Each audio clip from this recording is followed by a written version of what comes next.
in 1936 with a tragic death. One of the supervisors didn't follow the safety rules, resulting in a tragic death here. And instead of following the company rules, the manager promoted him another year. What happened? He split one position in two, so to could accommodate the guy that wasn't carrying out the safety rules, which is Steve Hodge, and make him the network operation engineer. Underneath of the handbook here, under the termination list,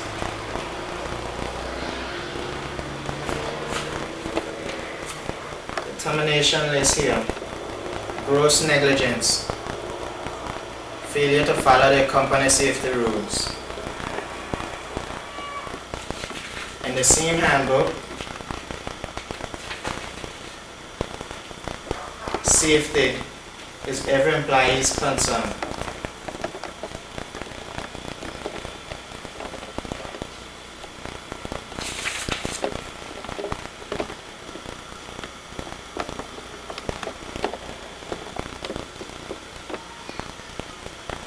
Coming back to the same safety rules book,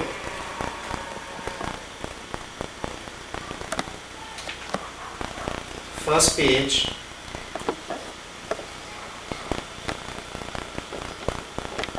where the lines were supposed to be made safe for unlike employees, contractors, or any other person who working near or around these lines.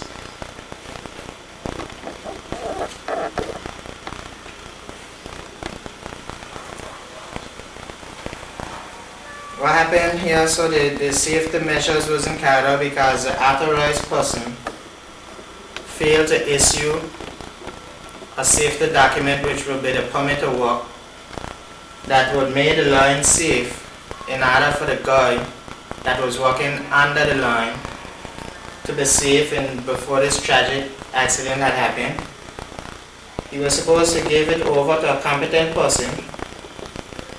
The lines were supposed to be tested, caution notice, danger notice, and all these things had to go up.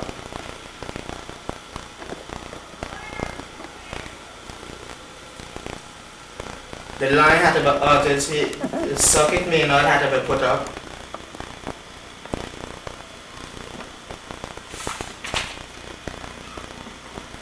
Then a permit to work was supposed to be issued. What happened? None of that was done, resulting in a tragic accident.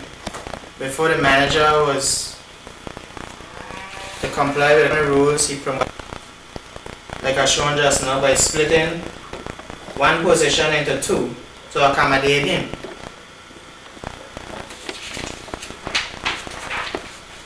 He after was acting now in the position of the Team D superintendent.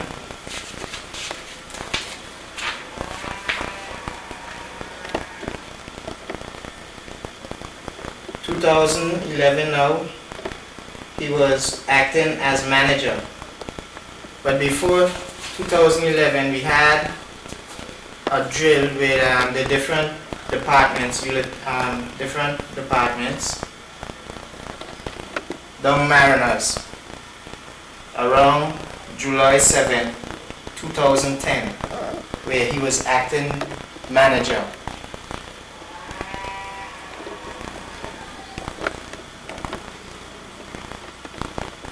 This now is a newspaper, Friday 15, April 2011, when the same substation finished.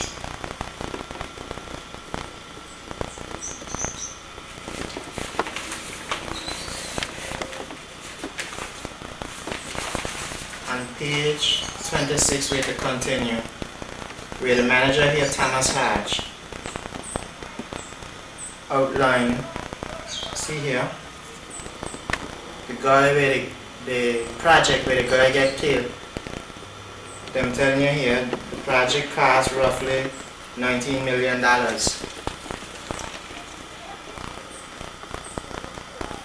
But the guy who was working on it, who didn't follow the company safety rules, still out here working with a job. Okay, for who may not know me, my name is Franklin Petty. I used to work at Anguilla Electricity Company. I started in '93.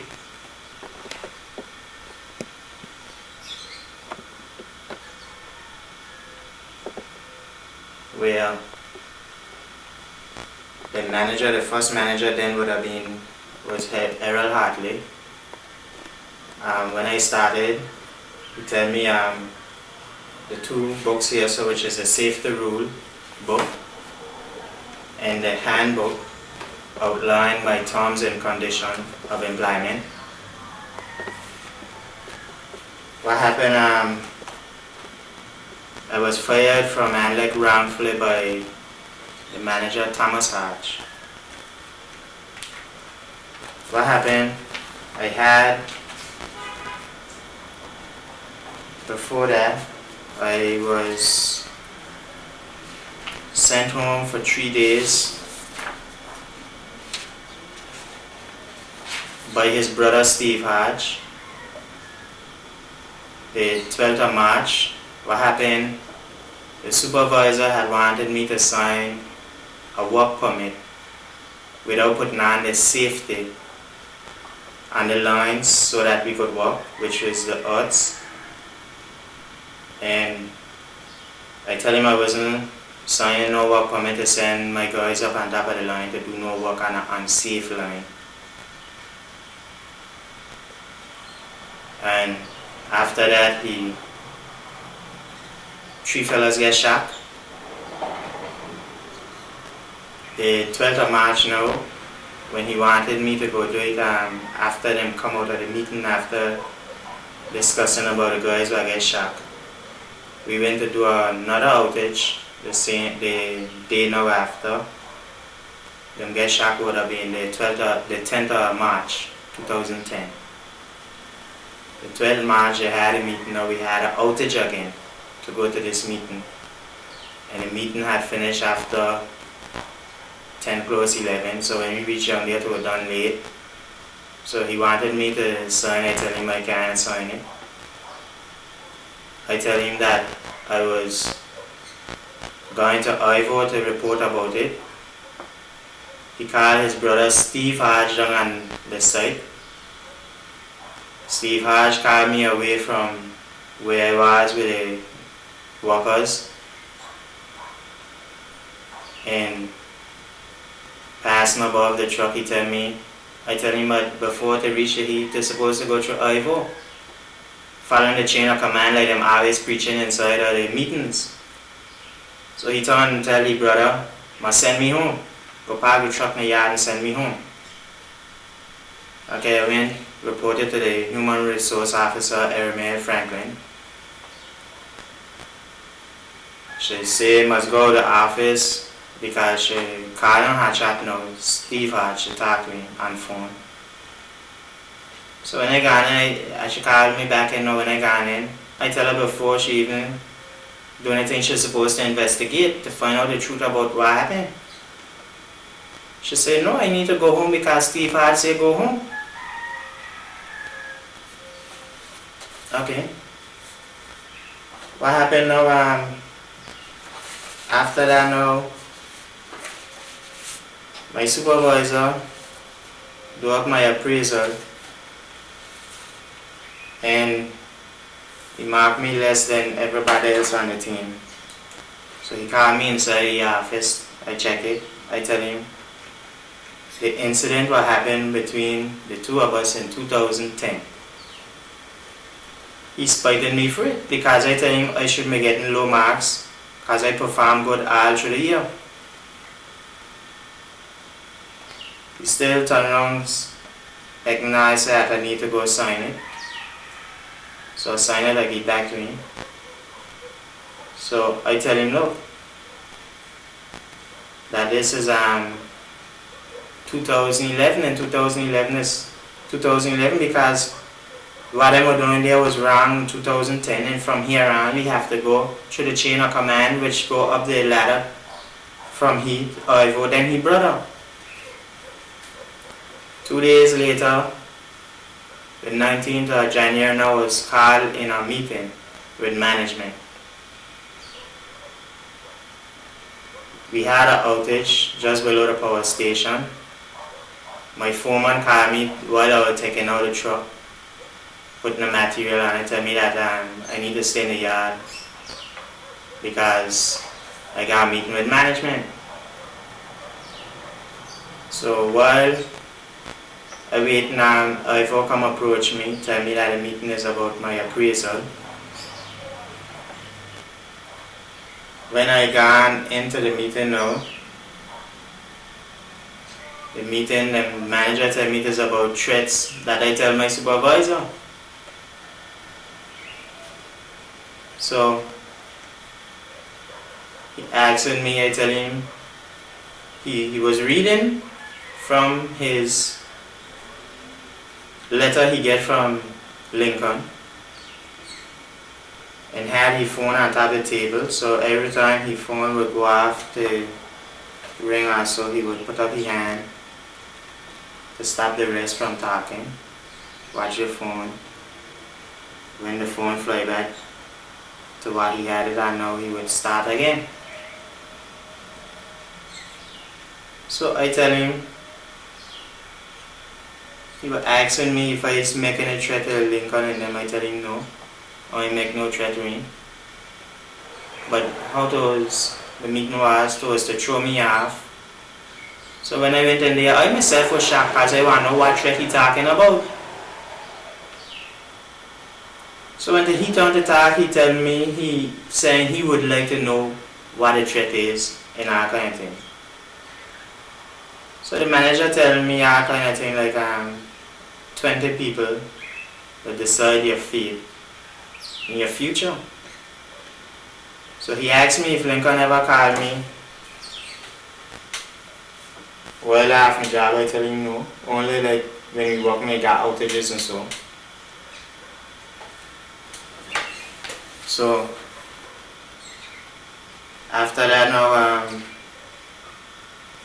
I tell him the whole thing went on inside there. So but now from the meeting where he said about threats now, his brother Steve Hodge like now want to know if I didn't tell him not to come up my yard. I tell him, well, when he come up my yard I wasn't on duty because I had fallen sick. Then I went to report it to supervisor Lincoln Hodge and carrying the slip and everything, then put another co-worker to stand by around nearly 4 o'clock in the morning, 3 o'clock in the morning. He come up in my yard waking me up. I tell him that I wasn't on duty, and if Lincoln was doing what he was supposed to do, he would have known. So no correspondence was going on there. After the meeting done, I get a phone call 12 o'clock from the manager Thomas Hodge saying that he wanted to do the meeting over again. I explained to him, I tell him I don't know what threat he's talking about. He still insists that I need to come to this meeting. He tell me that I will tell he that the meeting was about that I will tell he that he tell me that the meeting was about appraisal. When he say I go fully well knew what the meeting was about. Then he say he got scrap the first meeting out of the record and do it over again. I still tell him I don't know what threats Lincoln talking about because I never say no threat to him. Okay, this letter here is a letter he say he get from Lincoln with a meeting where we had in 19th of January 2011. And you could see we highlighted in the letter, Lincoln said that, which he didn't mention, so which means I had never seen or do nothing. Because in the same meeting, he wanted to know what it is.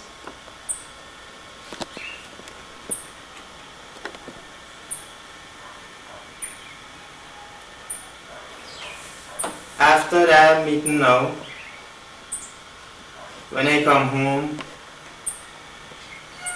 I was crossed by the neighbors. 2 police officers approached me out there, so said they want to talk to me about threats I sent tell Lincoln. And Lincoln said that I calling his phone, threatening him and leaving text messages on his phone, threatening text. I tell him that I don't even call Lincoln.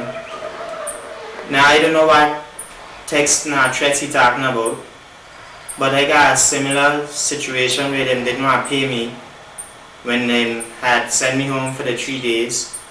At labor, them could go down there and check it.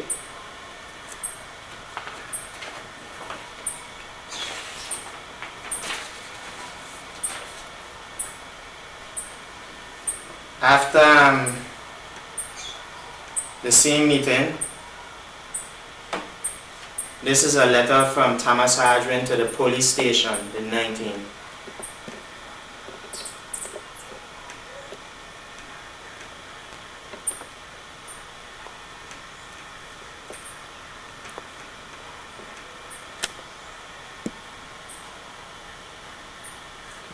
In the meeting, now after when he called me back to do the meeting over, he told me I could bring whoever I want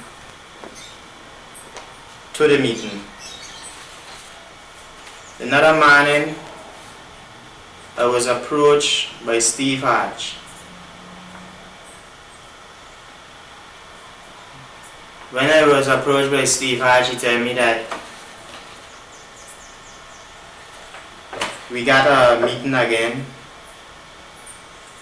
So I tell him that I gotta get a lawyer to come inside a meeting with me because I'm telling me I could bring whoever I want. The meeting now didn't come about because he told me that hold on 10 minutes, give him 10 minutes. He went to write up a letter now, a memo, sending me home on administrative leave for 5 days. Would take effect from the 20th of January to the 27th.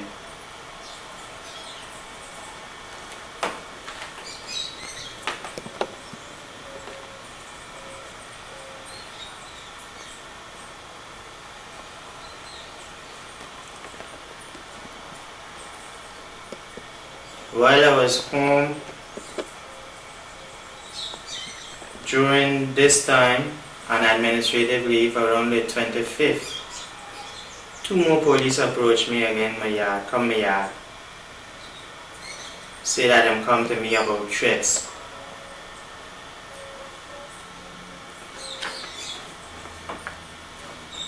I explained them that I didn't threaten nobody and I show him my evidence. They turn off and win after that. What happened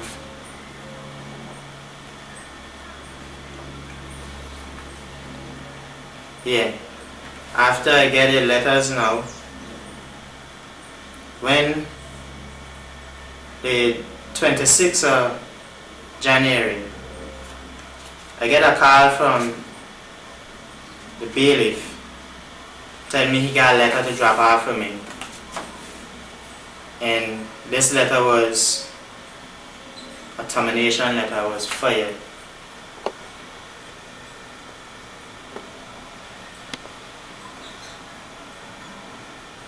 Thomas Hodge sent me this letter stating that I was terminated from the company. If you notice, the date on it, whatever it was, is a 26. And I was supposed to come back out of work the 27th.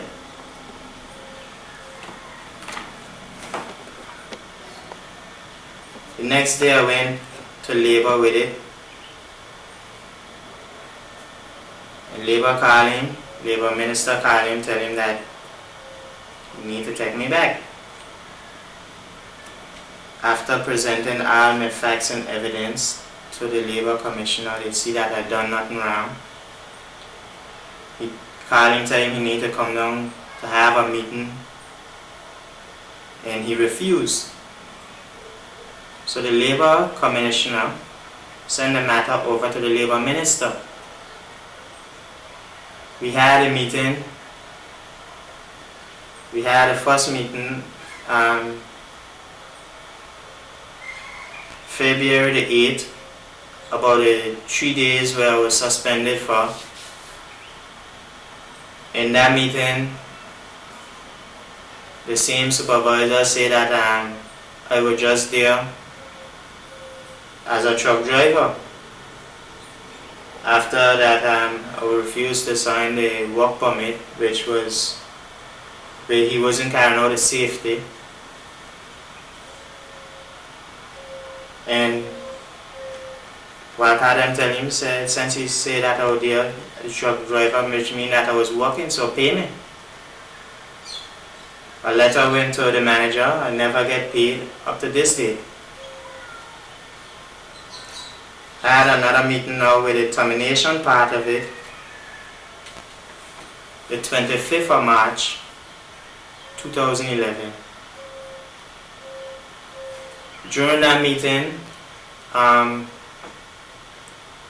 after a board member heard that I was fired, he come to find out the other side, because a story got two sides to it.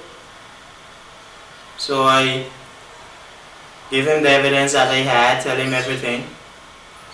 So I tell him I would like for him to come to this meeting, to sit in, to hear the management staff, you know, with the lawyers and the carry on. Okay, we got to the meeting. I explained what happened. While them explain what happened, Mr. Walker put up his hand, tell him, do you all know that I got a whole meeting recorded? And turn around and play the meeting for him. So he asked the manager if that's he there in the meeting. He said yes. He asked him, now when it was finished, if there was a full meeting, he said yes. He asked him again if there was tampered with in any way. He said no. He turned to the supervisor, Lincoln Hodge. He said he and Mr.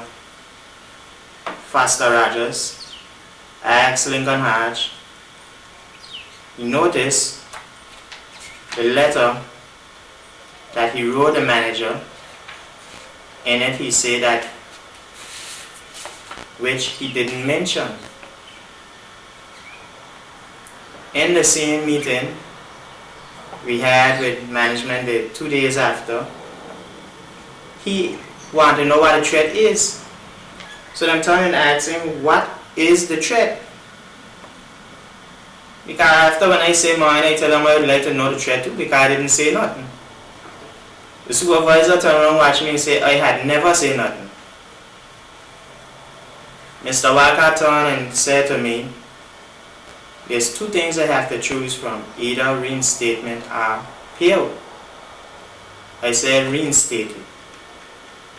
He turned to the manager, general manager, Thomas Hodge, and asked him what he think about it. He said that he don't want me back because there's a threat to the rest staff, and by having me back, gonna make he and the rest of management look bad.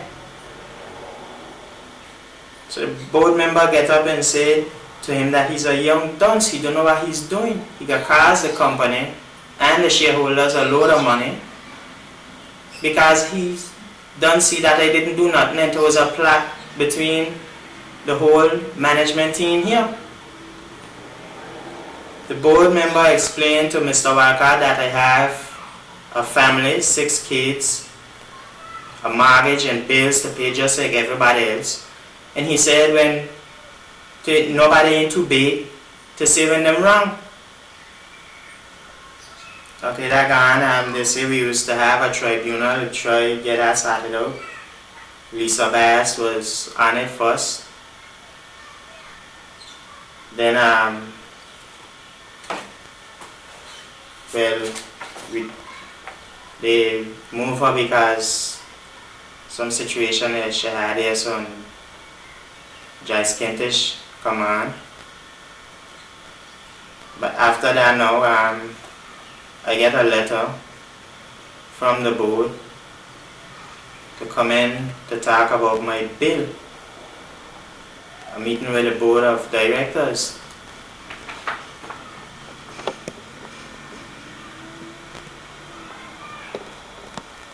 This is the 8th of June.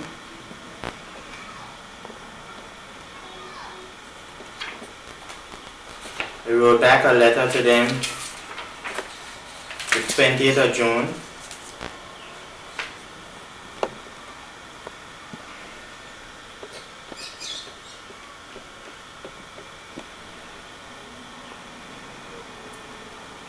The 24th of June, we had this meeting around 10 a.m. in the morning. So I went in with a lawyer I had, along with a government minister. The board told me that this meeting would have just been 2 board members along with the board secretary. When I got in, to my surprise, the human resource officer, Ermail Franklin, was present in the meeting. While in the meeting, they wanted me to sign this document about my pension.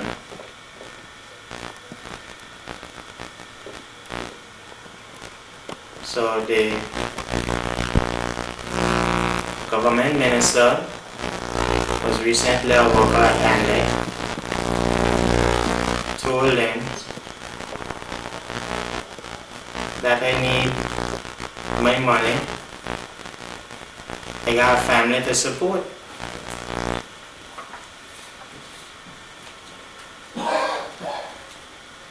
Them still insist on me trying to get me to sign that.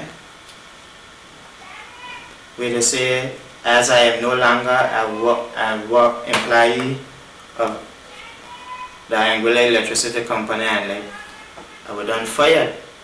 Why do I need to sign a form now to fire myself?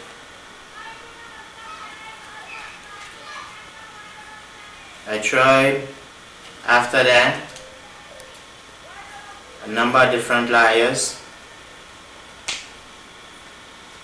Can't get no kind of settlement with it. So I tried to get on the radio station to explain my situation, and also in the newspaper. Could not get here neither. So this is why I'm here today.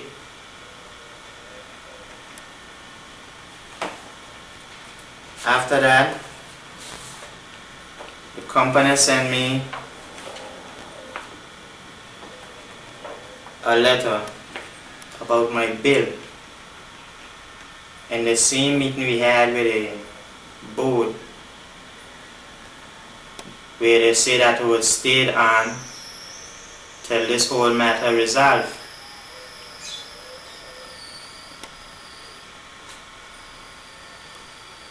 Yeah, my same current bill.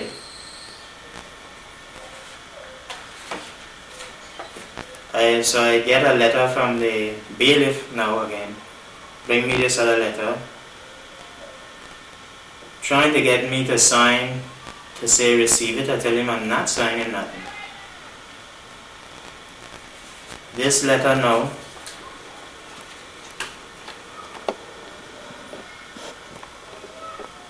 behind of it got a contract in fine writing. And if I had a just signed to say that I received this letter,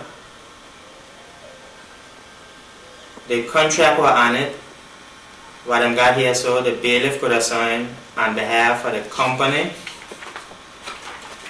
and on behalf of me, which would have taken up all my property, everything I own.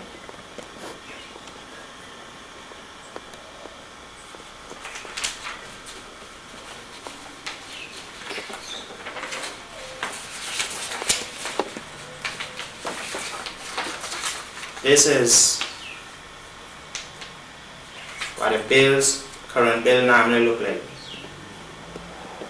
The part where I circle is the part where they say after 30 days you'll be disconnected. Now the manager, Thomas Hodge, and the board know that I was sent home wrongfully for nothing. The same board will say them see this report what the tribunal got, which in a number of letters we wrote to different people in the tribunal to get these things settled. Nothing come about yet. Want to hold me accountable for the actions the manager of their doing.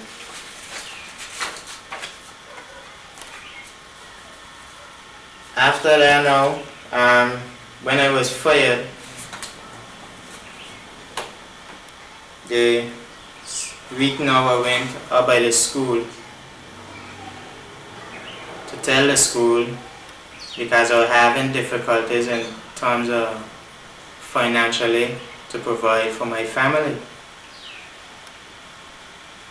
The school now, when my son started school, the principal told me in a situation, if he's sick or anything, would have to call the school and leave him know what's going on.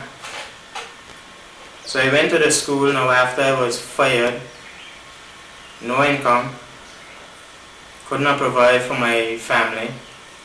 I went to explain to the school principal of the situation, outlining the problem I was going through. And I also asked her if she could write a letter for me to help with my situation.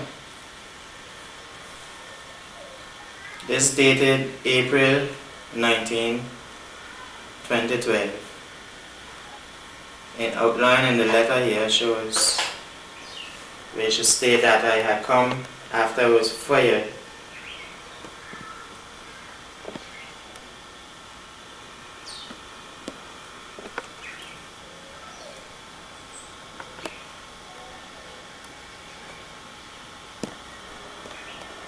After I was fired now, the children had problems in terms of going to school.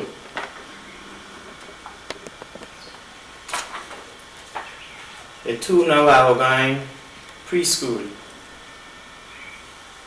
I also explained the principal for there.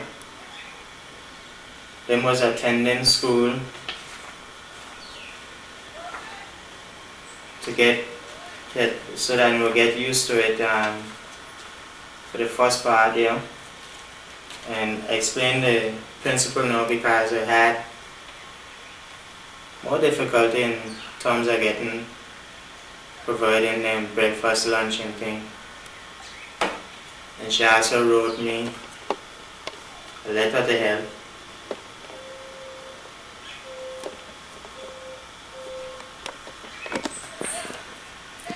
The children was in school.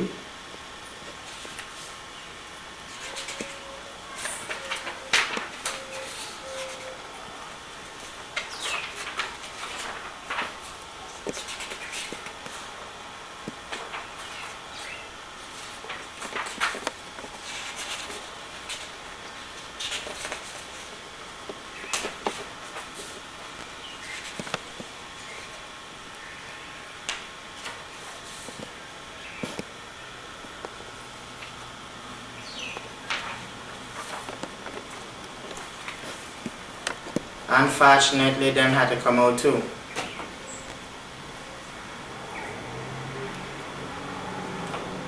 I went to several different lawyers. All happening was taking no money and wasn't even providing the service I was supposed to.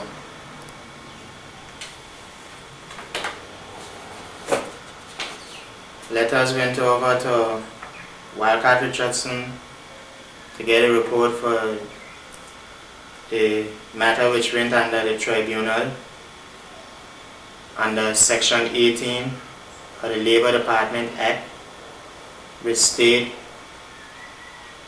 a report from 16-2, and then a chairperson appointed, which will be 2 assessors, one for the employer and the employee, and a lawyer.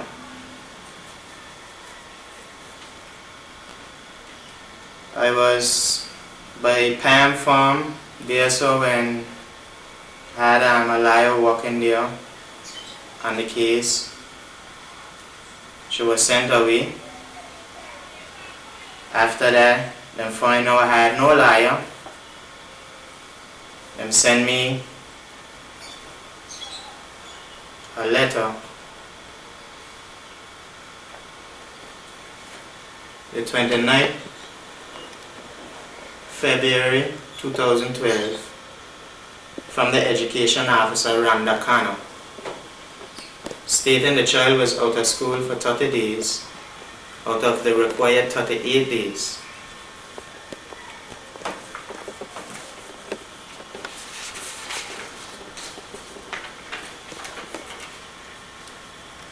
The 1st March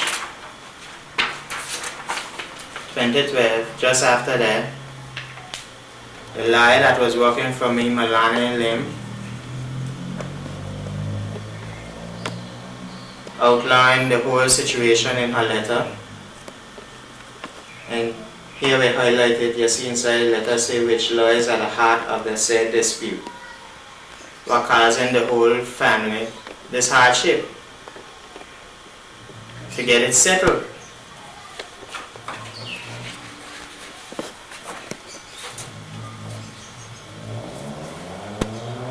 The last letter Melania wrote was in March. After that, I was dragged in court. Now they found that I had no lawyer to represent me in court. I get a summons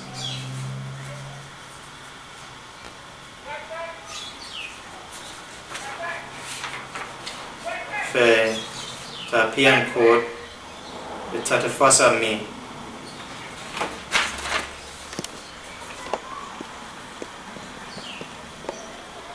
From the same Rhonda Connor. In this letter you would find where she state that without there being a lawful excuse. Now the letter that you see that she wrote me, you'll find that a lawyer wrote her another letter the next day, the 1st of March, which had a lawful excuse, with the same thing about the term.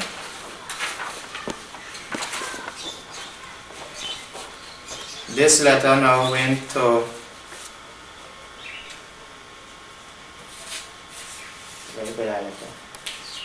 the letter went to, when she sent me the letter, she copied it to Social Development, Education, Sports, Library, Youth and Culture, Education Officer, Education Welfare Officer, Principal, Maris Vanderpool Primary School.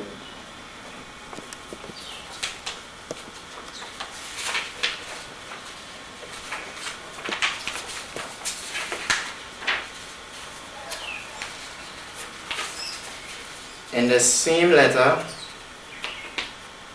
that Melania wrote after, you'll notice they went to everybody.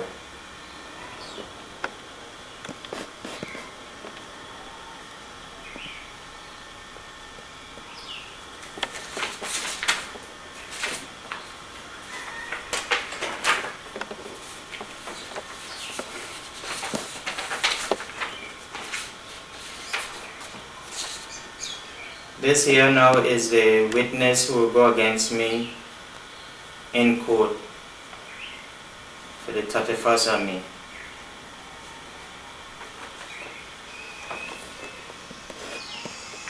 Celestine Jan, the school principal where the letter went. Rhonda Connor, who had the same lawful excuse. Chanel Pettit-Barrett, Natasha Carty, Janelle Lake Connor, Connie Loibert, and the police officer Maurice Bryson. In her same letter, she put the Education Act from section 61,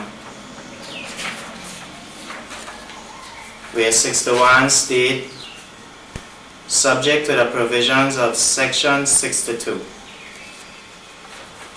62 state, when attendance excused. 64 state, responsibility of education welfare officer. 69 state, enforcement of compulsory school attendance. 70, liability of the parent. Liability of the parent, section 71 say, a parent of a child of compulsory school age who neglects or refuses to cause a child to attend school is, unless the child is legally excused under section 62, guilty of an offense and is liable on summary conviction to a fine of $1,000.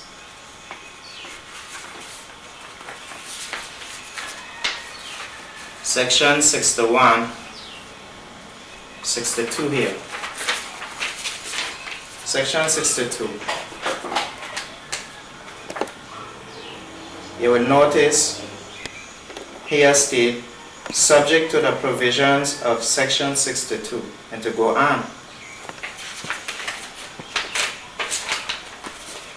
62, when attendance excused, then you go to C. See here, if he is unable to attend school because of sickness, danger of infection, infirmity, sudden or serious illness of a parent, or other related cause. She had a letter with other related cause.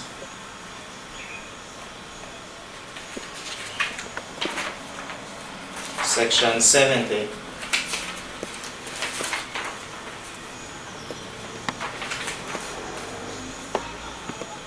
Section 71. Here we highlight it. Unless a child is legally excused under section 62. But yet, I get a summons from the same Rhonda Connor saying that I didn't have a lawful excuse. In her letter here state everything. She outlined the act from section 61 up to 70. Under the Education Act,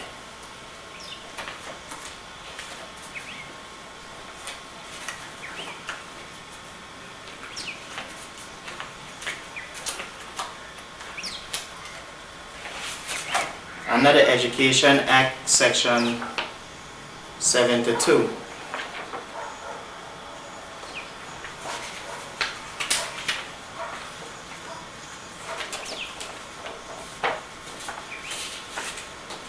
She had all the evidence and facts. She didn't have to go nowhere.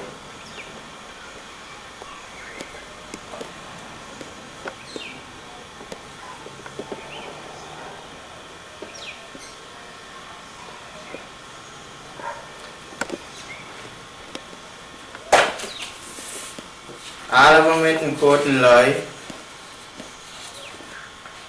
Went over Chanel Town to appear on the stand. Them say she wasn't there. So Rhonda Connor went up.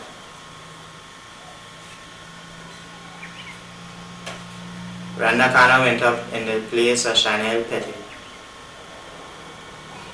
How Rhonda Connor know what I tell Chanel Pettit?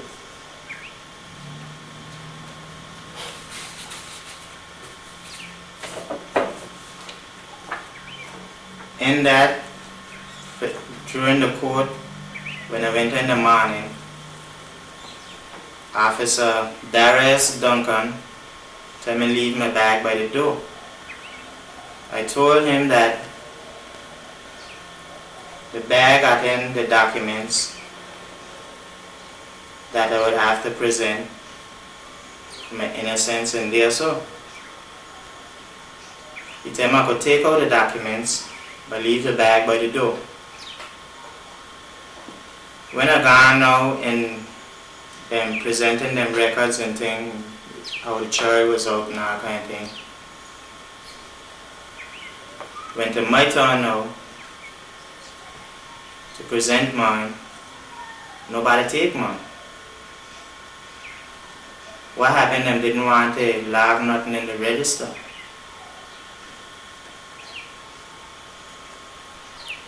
So he said, no, the magistrate, Keithley Benjamin, said we gotta take a 15-minute break.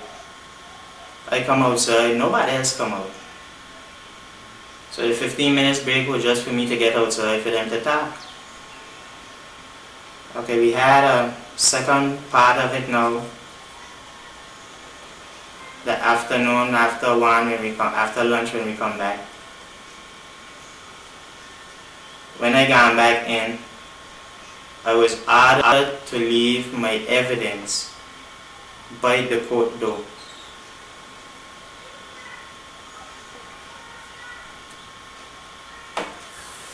My wife and I was forced in there.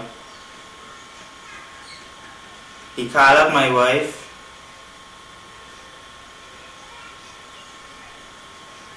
and tell her that she know that them could take the throne away from her, scaring her now. So she asked for a few minutes to talk to me. So he gave us a chance to go outside. Come back in now. And still asking me, asked me now if I must sign to this thing. I tell him I wasn't signing no document. After now I was forced and pressured to sign this thing. So I put my signature. You notice I got all this here and the conditions and suit is underneath. A recognizance.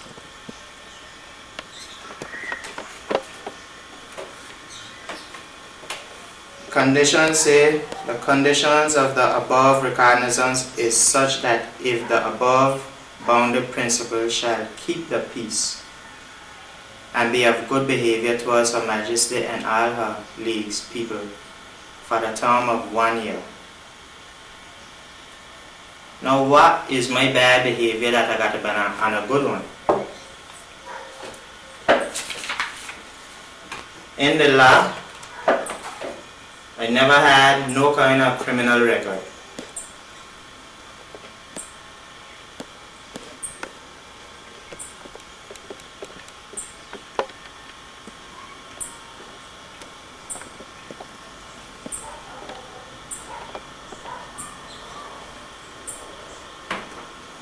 So this same document here what they make me sign now,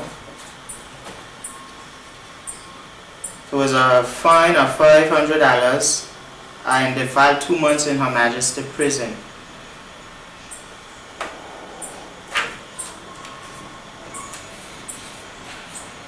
After that one, I received a summons to appear back court the 29th of October 2012. Say that it come from the police commissioner.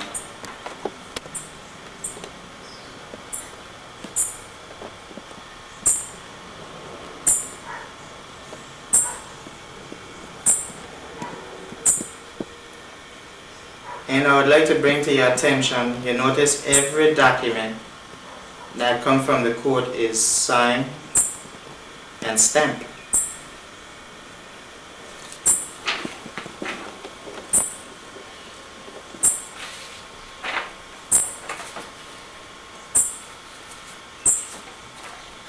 brother was in the court yesterday, 29th of October, because I was treated wrongfully in there the first time when he asked if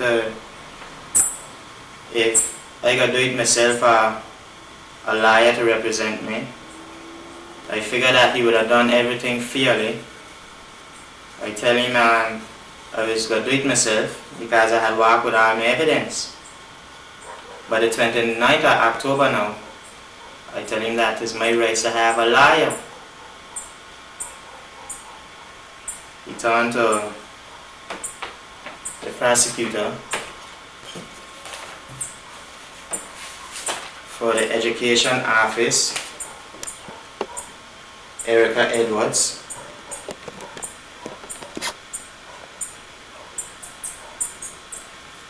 and repeat the same thing I say. So, then had it throw the case to another day. So I was to appear back now the 9th of November.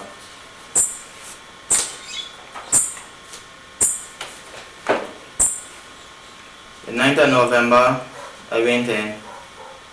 I tell him that it's my rights to have a lawyer. Before that, I had a lawyer from overseas, and I called him the night before I went in to the courthouse the night and explaining what happened. He said that from the evidence that I got here, so that he see that the government is wrong and why them doing me this. So when I went by the 9th, I tell him it is my rights to have a lawyer.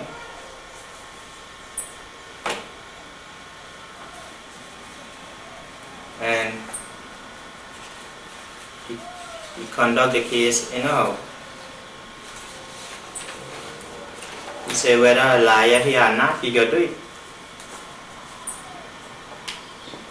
If you notice, the signature here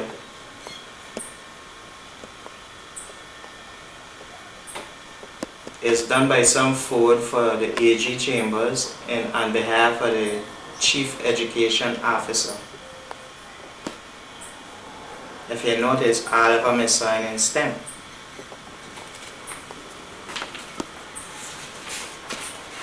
I keep telling him that it's my rights to have a lawyer. In there, from the 8th of October, the lawyer for education side said that I add 2 witnesses, Natasha and the principal, Celestine John. So while I was there, so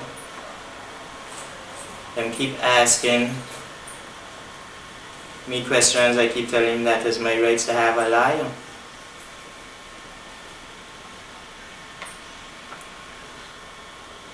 He threw back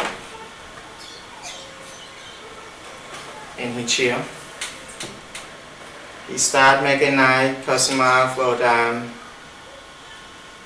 my friends, my family, and who I associated with. He tell me he gonna send me prison because out in the prison got a lot of smart people because them don't read. And I need to go there so because like the Bajans would say I get hit in the head with a big rock. So he tell me go and sit down. I went and sit down. He called up someone else in the, to do them case. The guy was there because his girlfriend was finished a few weeks, and the girlfriend said he was harassing her. Then bring him from out from the police station in Shekels, and he asked the guy where he from, he tell him. He asked him where he does work. He tell him Viceroy, an engineer down there. So he tell him, the guy saying that he's sorry, he ain't gonna do it again, because he tell him now he pull the criminal code book.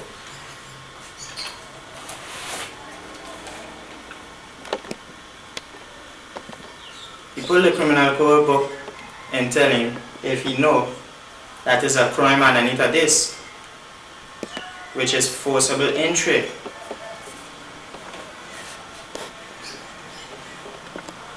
The guy keeps saying he's sorry, he ain't gonna do it again. He start telling him that he gonna have to move on because the girl don't want him. The guy tell him that he did force him in her house and thing. Now underneath of this same book, the criminal code book, number 9, ignorance of the law afford no excuse. He tell the guy what he gonna do. Charge him a $500 fine and send him home. He ain't gonna send him prison, so nothing wouldn't go on his record. I was there and I witnessed that, but I done nothing because they want me to sign a document from. I had to go prison for nothing because I signed a document to clear all of them who had a problem with me with this.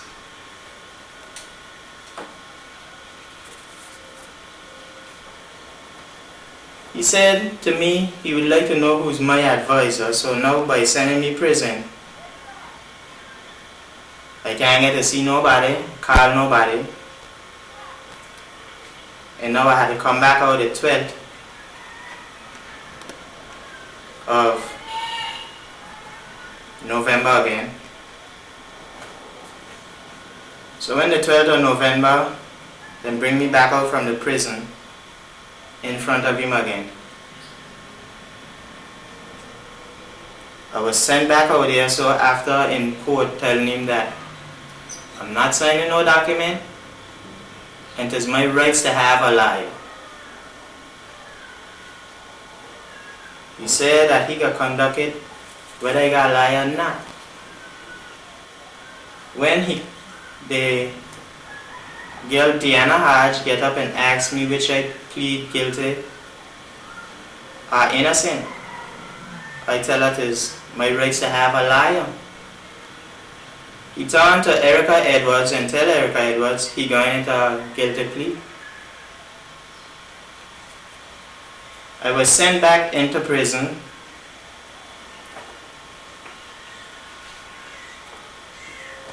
By this year so where he write up. You will see here. And upon the defendant being found guilty and the court thinking that a charge is proved, but being of the opinion that it is expedient to release the defendant on probation. Now what I do, I got to go on probation. Underneath of that same thing, with his section 50. I keep pointing out here, you notice each one sealed and signed by the court.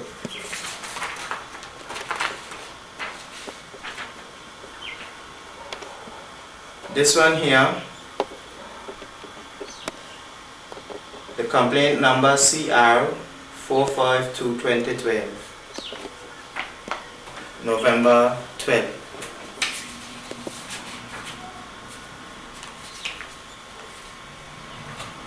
The 9th of November,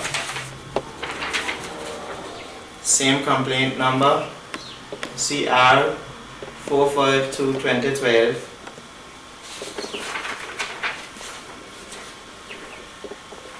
When I come back out, I was sent another summons after this now by Tashanta Brooks, Senior Probation Officer, Adults.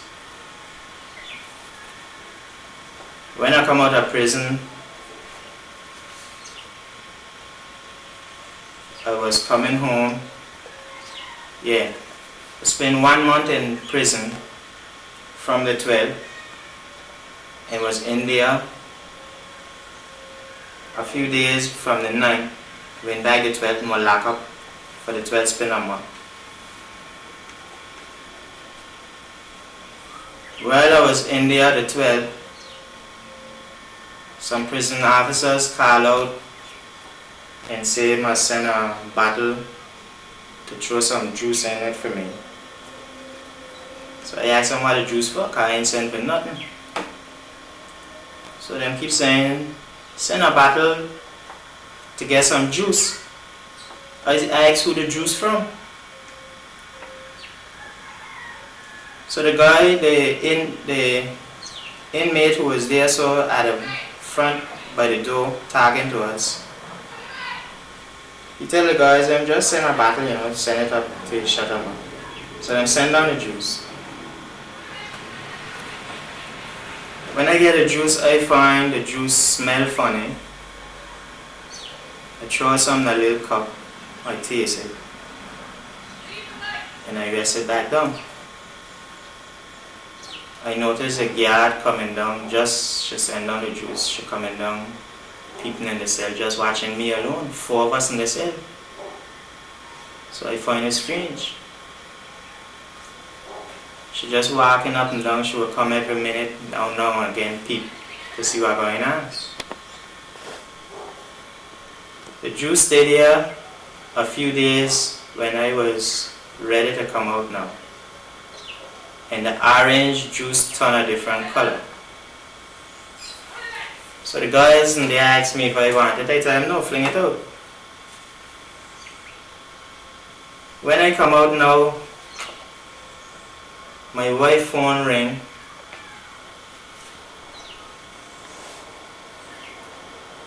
This Shanta Brooks on the phone, say she on the phone to me. And she called twice. So I tell her, I ain't coming now to sign up for no probation. I tell her she need to schedule an appointment for Keatley and Chanel because they don't know what she's doing, what I'm doing. Them up there wasting their money paying them to do a job. Them don't know what I'm doing. So she need to call them to sign them up for the probation. Okay, she called from 2 numbers. She called my wife. She called from a phone number 497 2545 and asked to speak to me.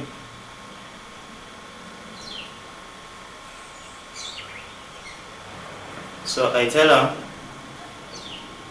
that I have my lawyer call them.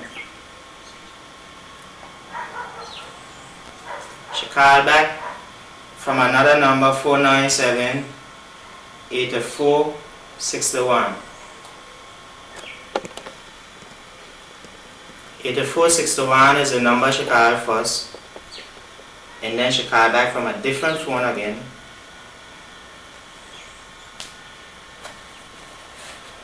So after now I get another summons. This was January the 9th, 2013. From the same Tashanda Brooks.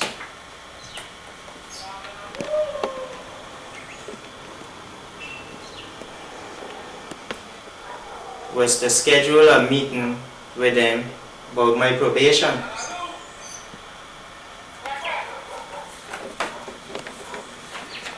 So I tell her I ain't coming to no meeting because I ain't do nothing. I done serve my time, my prison time.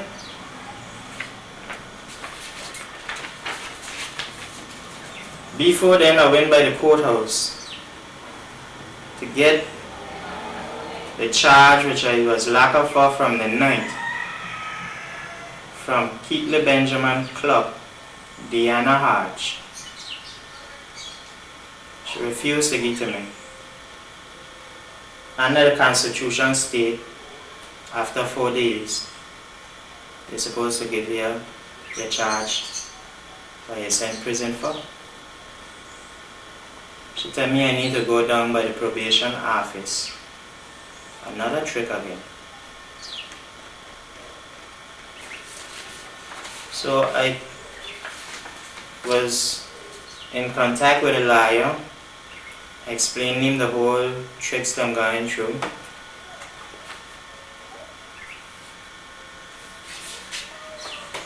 After I didn't reach down by the probation office,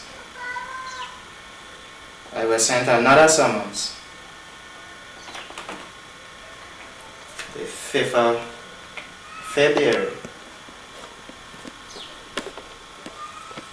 If you notice, all of them here signed and stamped.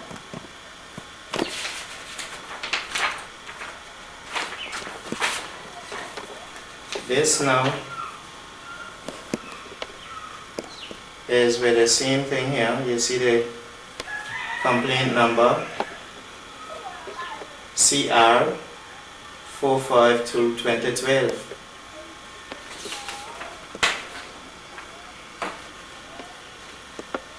I was summoned now to court by Tashanta Brooks.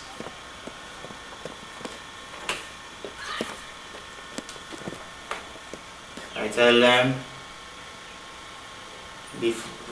all the time that was going on, I was in contact with, she was a magistrate, Lolita Davis.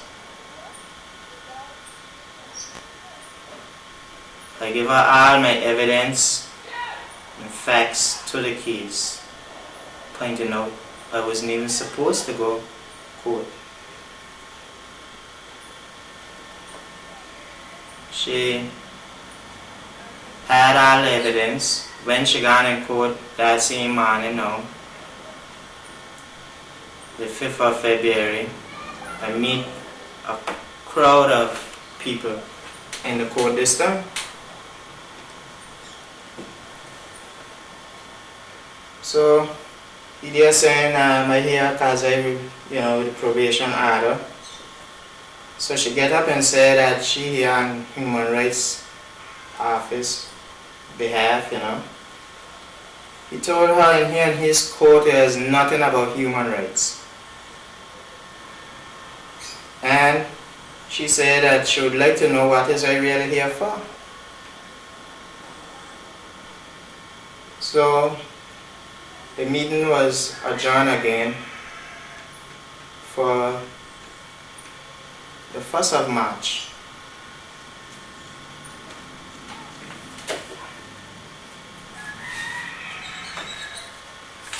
The 1st of March, went back to the court. Ms. Davis had all the evidence to point out to him, showing him that he was wrong for even me bringing me in court in the first place. Because I had a lawful excuse and the child was 8 years old, which under the same code where he was supposed to be following, which is the Magistrate Procedure Act. Magistrates Code of Procedure Act.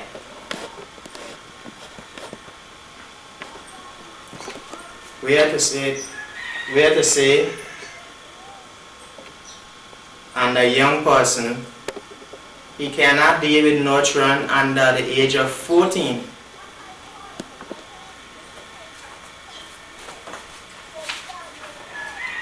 In the criminal code, state limitation of magistrate within a child under the age of 14.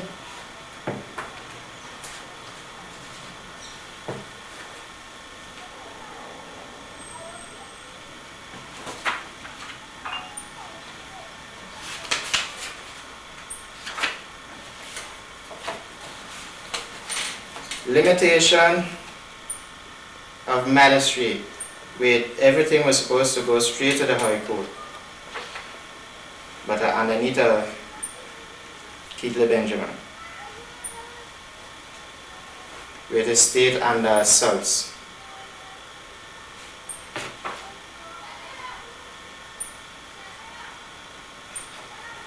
The whole idea to get me in court was to scare me, use the court, and talk about prison time to get me to sign them document.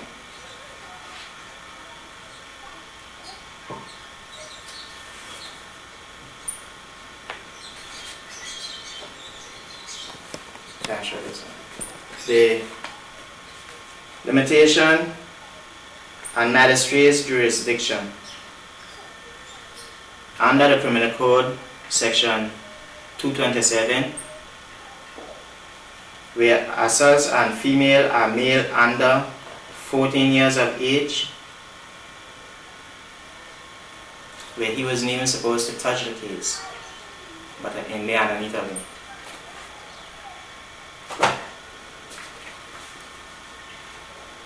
In there, so them now for some margin, I'm trying to get me to sign this thing. So I tell them I ain't signing nothing. I ain't do nothing to be in court. I ain't do nothing to go prison. And I'm not signing nothing to clear nobody. Under the same criminal code that he pulling out for everybody else, where he wrongful recognizance he put on top of me under 300 in the criminal code, state what happened to he for he wrongful recognizance he put on people.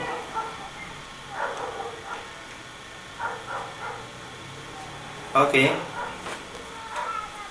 While in there, so I call Lolita Davis to point out to him with the same things he wasn't supposed to do. He ain't following his code, and he ain't following nothing with the criminal code. Because where I was sent to prison from the 12th, section 50 of the same criminal code, where the state discharge of offenders without punishment.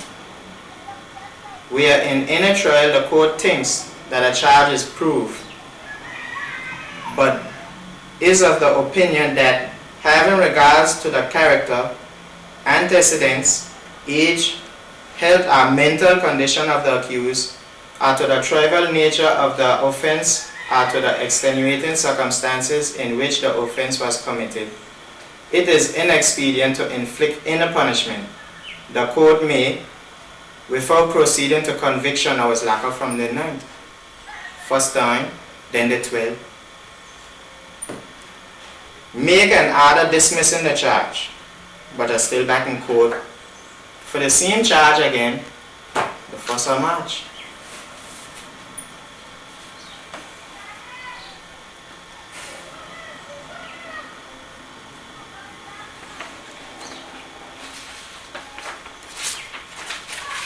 The 1st of March now, if you notice, the recognizance had on the conditions on it.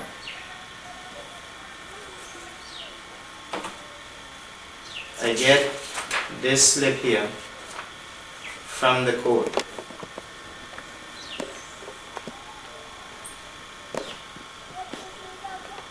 So when I tell Ms. Davis that this slip should have everything on it, she tell me no.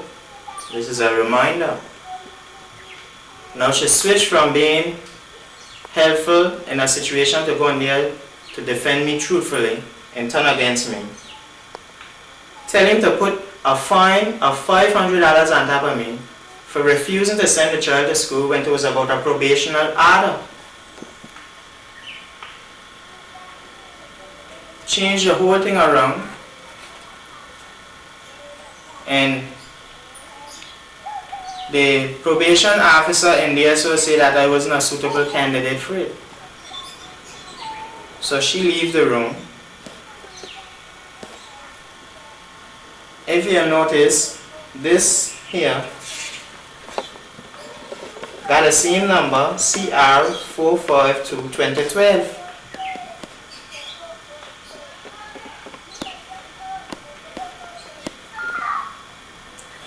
I sent in I went to the court to get a court of appeal form. I went fill it out. After a few days I carry back in before the 14 days.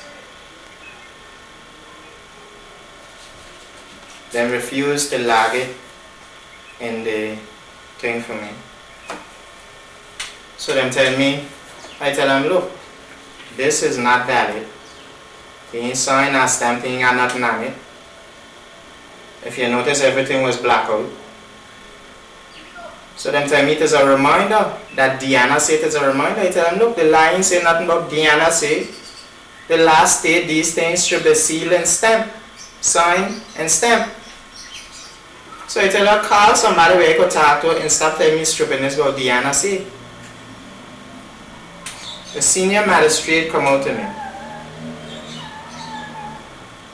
I explain her about the farm. I tell her, when you go for a birth certificate from the courthouse to sign and stamp, if you get a receipt from the courthouse to sign and stamp, how come this ain't got on nothing? Where the conditions is on it, what I will be paying, why would they know on top of me for paying this fine? She said that I need a lawyer to do it, I can't appeal it by myself. And that I need to go by Lolita Davis. And she keep asking if I know any one of them lawyers around here. And I also understand that my lawyer was here and never come to see me. He meet with the other party. I turn out from there.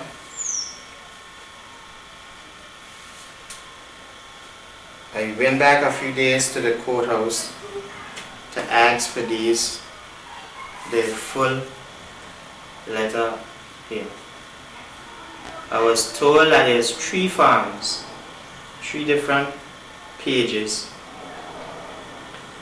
but for me to get it, I gotta pay $100.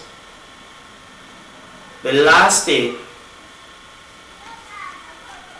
they send you a charge I'm supposed to get you in court, so why do I have to pay $100? And why I just got a reminder? I carried the appeal form again to try to get it in court now. I meet with one of the court people in there, so she asked me to bring the farm legal seat and to carry it, give to the registrar to see what's wrong, if we'll get it in. So the Friday, I called back the court, asked if they get through with the farm, if they acceptable. After telling Miss Davis with this same thing here, so I went to her a number of times, I tell her, how come she leave and put this on top of me when she in there so saying, put the $500 on top of me. And then I start shouting, forfeit it. So now like I lost. I tell her she had all the evidence, mislead the court, now putting these things on top of me.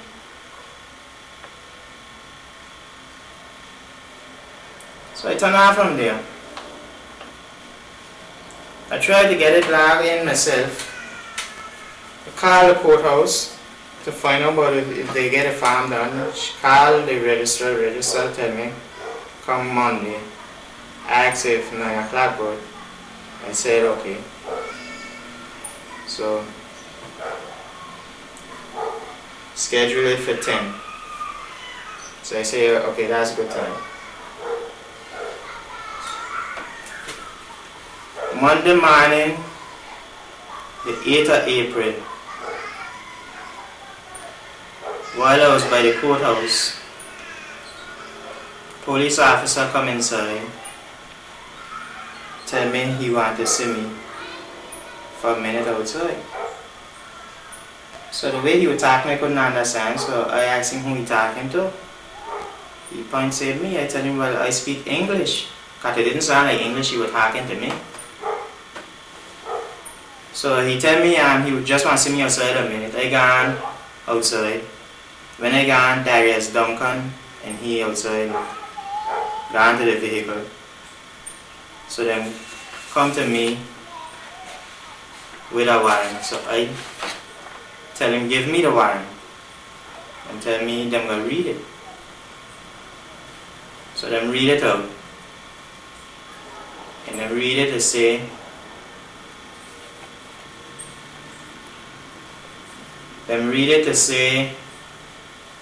that I refuse to sign them document in court,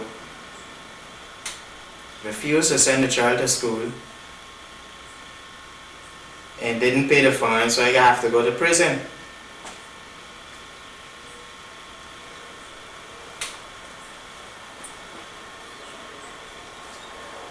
So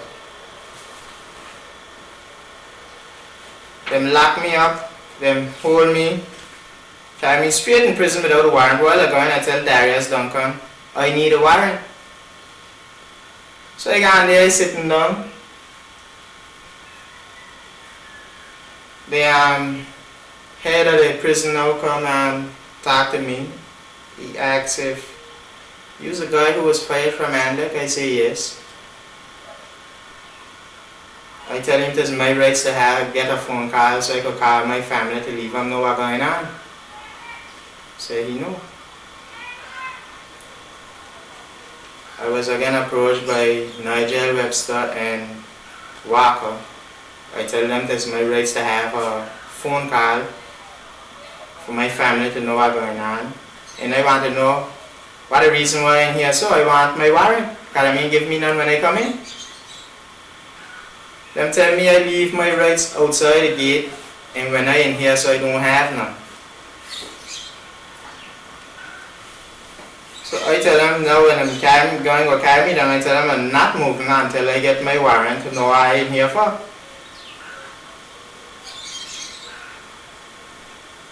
So this here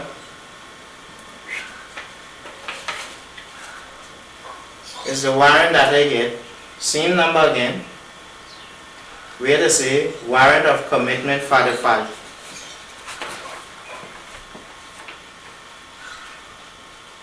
Warrant of commitment for the fault.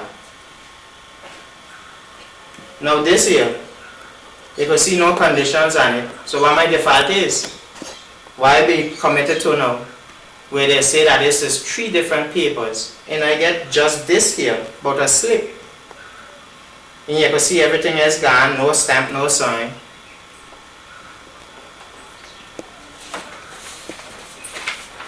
He said from the time I went in their court, from the 9th, he keep telling me that he know I was fired from Anguilla. The 12th he said, he turned around, he tell Erica and the rest of them, say that if they know that the child is in school, that was stirring up a whole big thing in the education department. The child in school, I went to the courthouse to conduct business and was locked up for this now again, the 3rd time for March 1st. So I was locked up from the 8th of April, but refusing to send a child to school until I had someone for a probation order, but breach a probation order. This here, so now, this newspaper dated Friday 14 September 2012, where the Attorney General James Woods published in the same newspaper court for prosecutors. Them lawyer here in the same department, Attorney Chambers, went in there do the total opposite to what I'm posting in the papers.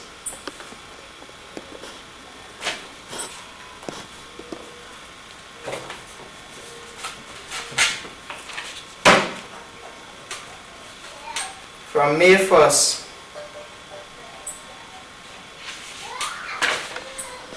like the last date under the Magistrate Code of Procedure Act,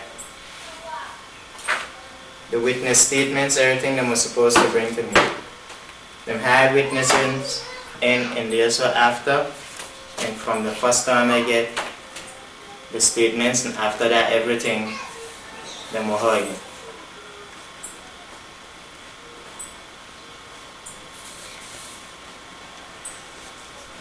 Randa Khanna say I never had no lawful excuse. This here is a witness statement.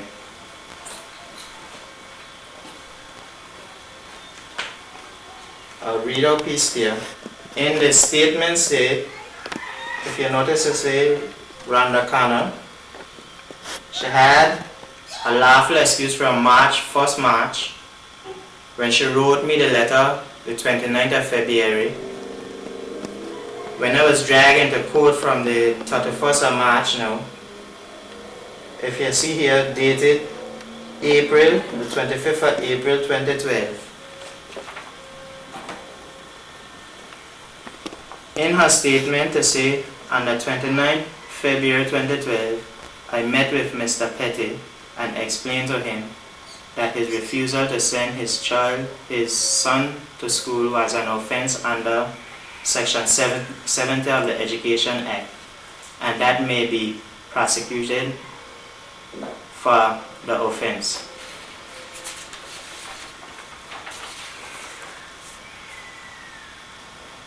In the second part of her letter, she got, I later receive a letter from Miss Melanie Lim from Webster Darrell Mitchell, dated 1st March, urging the department not to exercise sanctions against Mr. Petty in view of the circumstances underlining Devante's absence from school. She tells you right here she had a lawful excuse, but I imprisoned over and over for the same thing. 3 times for the same thing. Celestine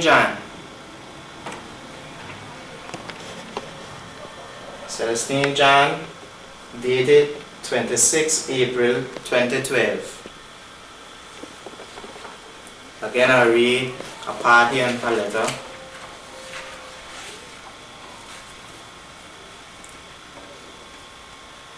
She said, I telephoned the principal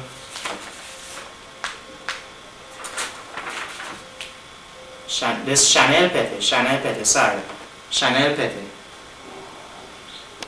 Petty, 26 April 2012.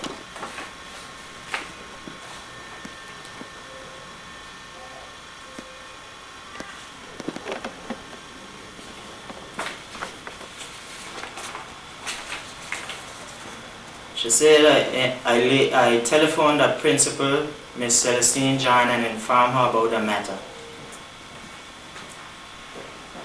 Another piece in it, as a result of my concern in the matter and those raised by the Education Department, I wrote to the Attorney General to seek action in this matter. Now if you notice, Chanel Petty is a permanent secretary over Education Department and the same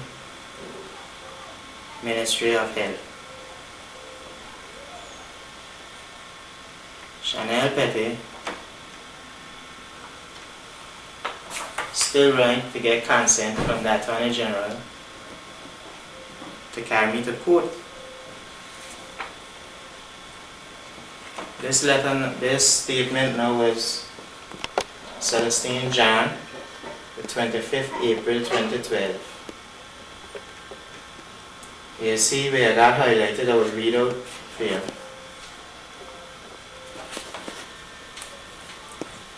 You see, I then in turn said to Mr. Petty that I would be in the best interest of the child Devante to send him to school, and the administration staff at the school would ensure that Devante welfare is looked after during his period at school. I later received a telephone call from the Permanent Secretary of Education, Miss Chanel Pettibury, who informed me that Mr. Petty had made a complaint, which I did. After 31st of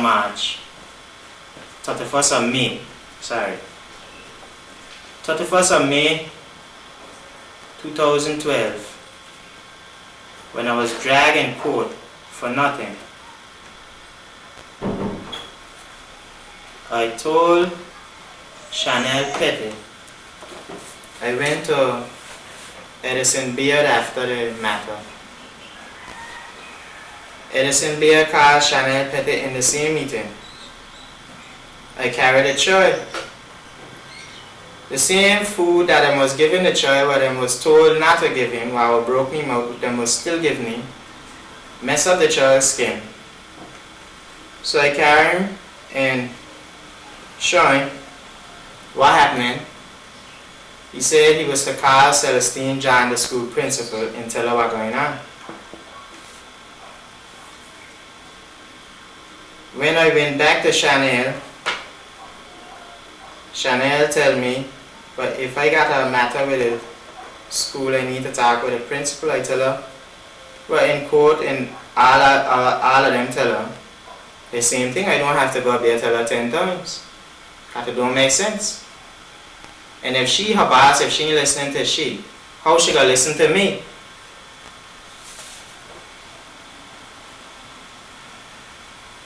She said in her letter, the following day Mr. Petty came back to the school where he asked me if I could write a letter stating that Mr. Petty could not afford to send Devante to school. She told me she wasn't writing no letter. Further down the line, she says, sometime later, I received a phone call from Permanent Secretary in the Ministry of Home Affairs, Miss Anguilla Wilson. I explained to her what I said to Mr. Petty.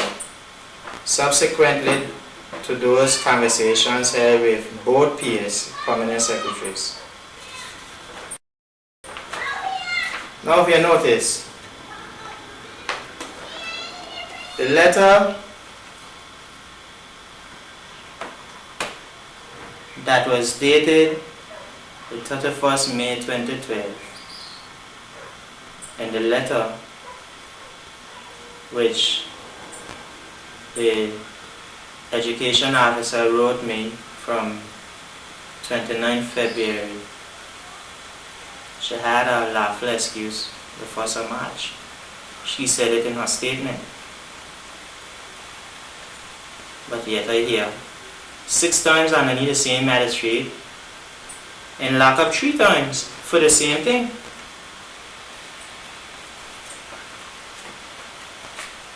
And the same Permanent Secretary,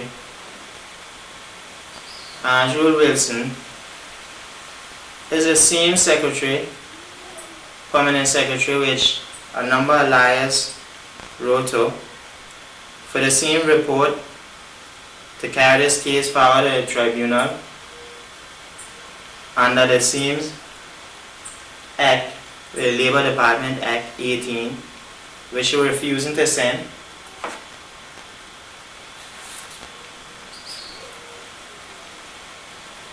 What happened 1st of March, you know, when I come out, because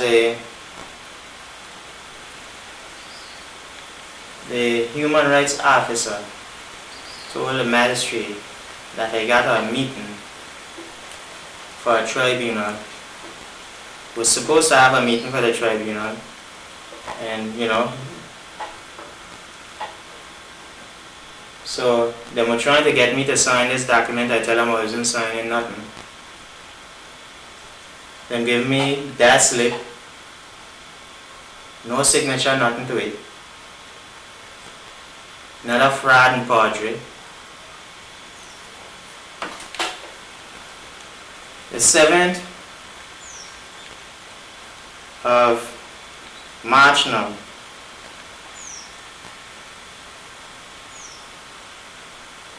Where I get a summons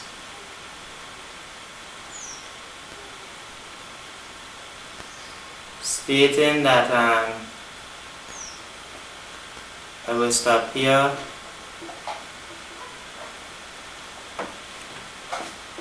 for a meeting for the Labor Tribunal.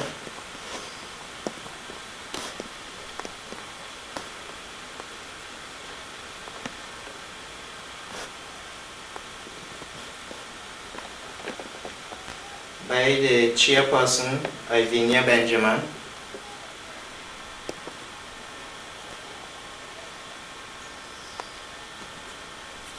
And she also summons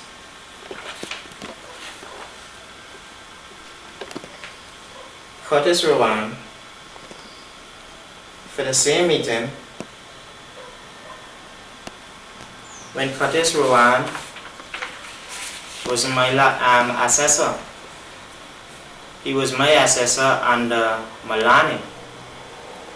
My assessor would have been for this was under the attorney, the lawyer that I had from Antigua, which would have been Dennis Fleming, which my lawyer wrote a letter to the same chairman of the board for the tribunal, telling them to send these reports, telling them not to hold a meeting until all the provisions of the Fair Labor Standards Act along with the Labor Department Act is in place before this.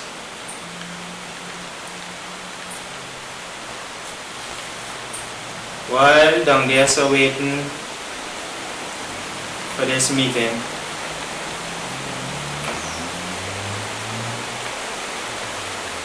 me and my family there waiting, 3 police officers come in, such us up, tell us get up them guys such us.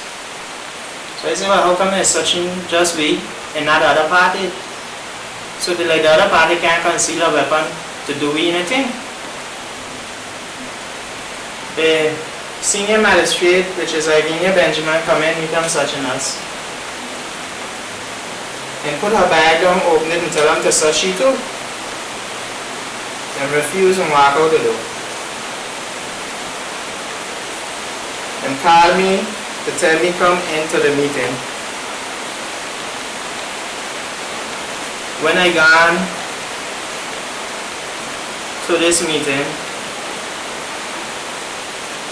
only me there sitting down amongst the chairperson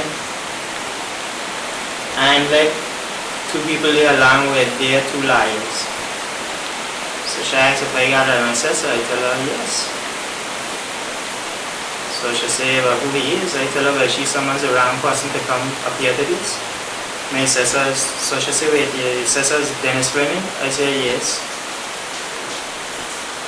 So she asked me where he is. I say, he outside. So she called him in, sent to call him in. While in there, so I see a police officer standing up by the door inside of the room watching me. So I watch him. So she tell him must go outside when another officer was trying to come in.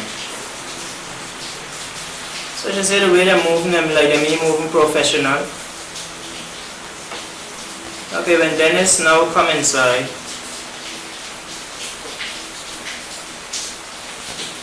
they wanted to start this tribunal. I tell her that I don't have a lawyer.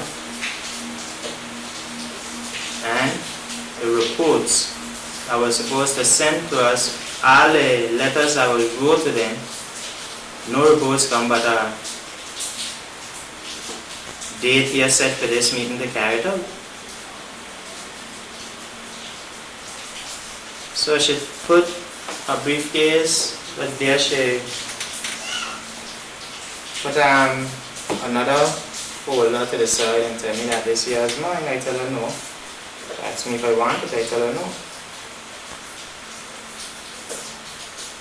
So I asked her if she hear on her oath. She keep beating around the bush, wouldn't answer the question. But them still want me to conduct the case. I tell her I'm not giving no consent to the wrong them in here doing to me. She get a phone call, she say hold on, she got come outside, she went outside, hang up the phone, went outside. When she come back in, she asks, she tell me, listen, you playing like you're the boss in here, and I am this stupidness here with you today. I playing like I'm the boss and she's the boss over the tribunal. So I turned to her again and asked her, I said, well, you didn't answer my question. I asked if you're here on your oath. She keep beating around the bush.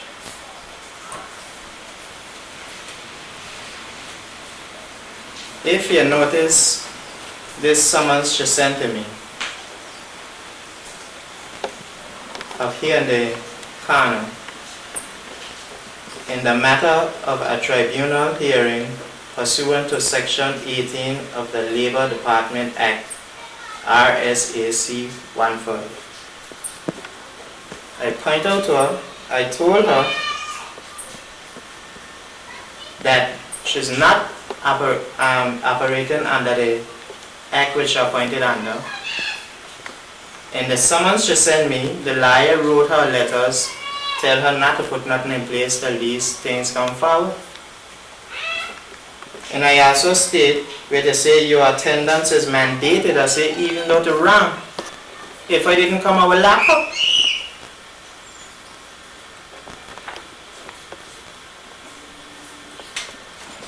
I'm still trying to get me to conduct this meeting.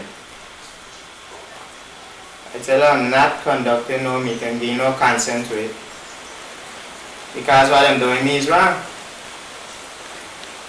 I pull out a Labor Department Act.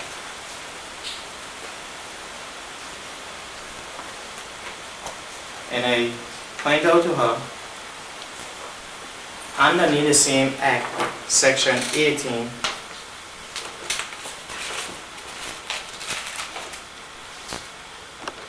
where they say under Section 16, these same reports, 16.2, 16.2 go back up here, so tell me about the same reports, go back to 15.3, and they're on. So what happened?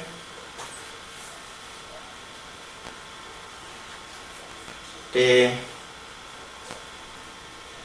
reason why the whole thing, I tell her, was done wrong because Anlec assessor was Marcel Fay. I tell him that Marcel Fay is a shareholder. Conflict of interest, he can't do it. So Tara, Anlec lawyer, was pointing out to me that he's a shareholder, yes, but the act didn't say that he could not do it because he's no shareholder. So I turn and tell her, I say, you notice the act say I was supposed to have these same reports at the meeting before this was called, and also to have a lawyer along with an assessor. While I was distracted explaining Tara there, the magistrate said without prejudice something with the case signed a die. Okay. She keep continually asking, trying to get me to agree with them to go ahead with the case. I tell them I'm not doing it. First of all, the thing she got here, so what she want me to accept, I say, I got a foil, I got a liar. My liar is supposed to do these things according to the evidence that they're giving. And how to equal when everybody should afford equal opportunity under the law. But I hear without my liar, and here I want to conduct it in the way they want. I turn next again if she hear on her oath. She'll avoid the question. She keep beating around the bush, didn't answer it. So the manager asks, Thomas Hodge asks, what word she used, so she says cyanide. So I asked her to spell it and look it up in the dictionary to say not another fixed day without a day. So I say, wait. I say, well, this means this guy never call again. Tara turn say, yes, that's what I wanted. I say, I didn't say so. I say, when I get a liar, you know the next step we about to take. Because the way I conduct it in here is wrong. So I keep telling her that this is a tribunal. A tribunal is a court of justice. Don't care what dictionary you look for it in.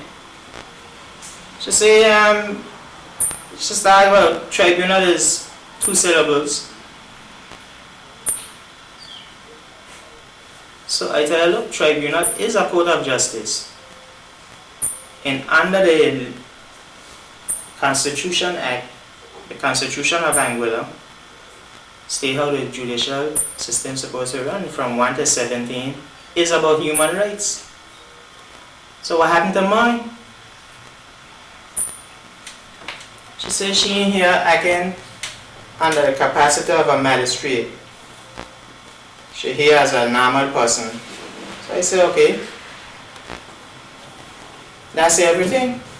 Because now she's saying that she here on the interest for she and them. Because they see no judicial proceeding the way it's supposed to be done. So I tell her in that, I need no consent to that. So when I get up, going out, she called me back. But before then, she would tell me she could remove herself right to the government ministers. Say she removing herself from this tribunal. And when I get a liar, whatever steps in, we'd have to deal with it there, they would have to appoint somebody else. So when I was going now, getting up, she turned and told me the same thing after answering. That she would write to the government ministers, removing herself. So I said, okay. I went out. When I got out, now I understand 2 more police officers come inside with guns to stand up by the door. Now you believe that I walk in there heavily armed.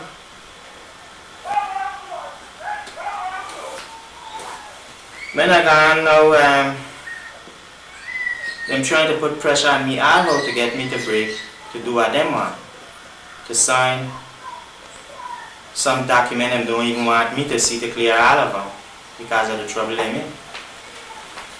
I later received a letter from Keith the Lake and Associates from National Bank, a loan that I had.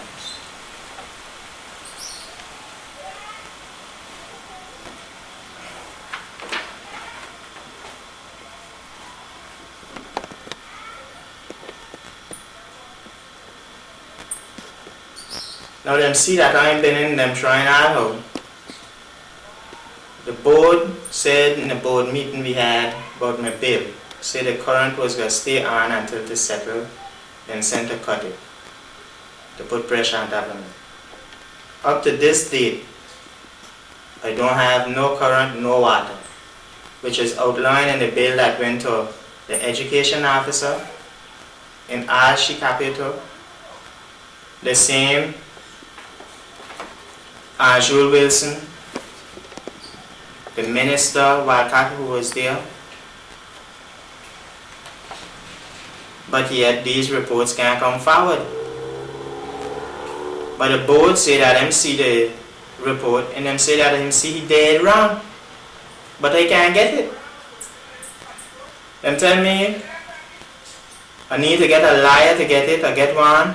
A number of them writing this for this report. None can get it. So I can't get it and the liar can't get it. This letter was wrote to me from Keep the Lake and Associates. She said that we act as solicitors for National Bank of Anguilla Limited. And that I was instructed to write this letter. Now in her letter saying I'm responsible for her fees and the bailiff fee. Her fee is $3,629.73 and the service fee is $54. Now if that was so, nobody would have had any financial problem. I could have get somebody to plaster my wall and tell them go leave Jack there. And these are tricks them trying on the people all the time. Show you something else if you don't believe me. In the tribunal, the senior magistrate had wanted me to accept a document, this document. When I tell the senior magistrate, which is chairperson to the tribunal, that ain't mine, that how could I accept that? Because my liar is the one supposed to be doing these things according to my facts. And like liar Tara, turn and tell Miss Benjamin that when I went by John Wigley, she sent over a memorandum for me to use. When I went by Webster Darrell Mitchell, she sent one there too. And she also sent it to the senior magistrate. If you think I lie, look at this. This same thing was bought from Caribbean Juris Chambers. Webster Darrell Mitchell bought it for $38.50.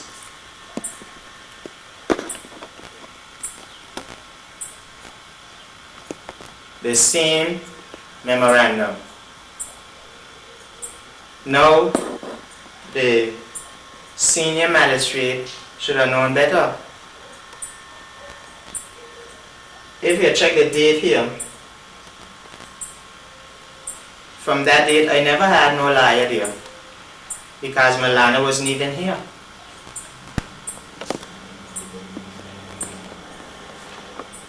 But the tricks all of them trying to pull it.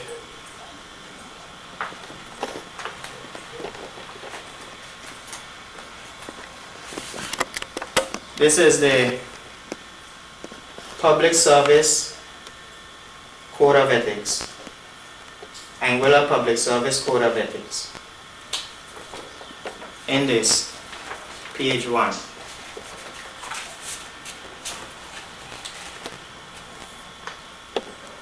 And if you notice, Stanley Reed do it.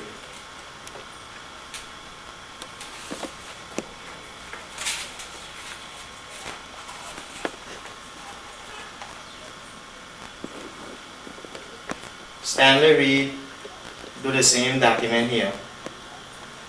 You see where I got highlighted or read out here. And underneath here, where my finger is, to say this code is applicable to all.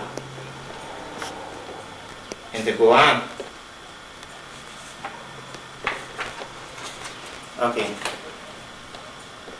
The trick inside of this to say particularly if members of the general public and public servants are unaware of the standards public servants are expected to attain and maintain.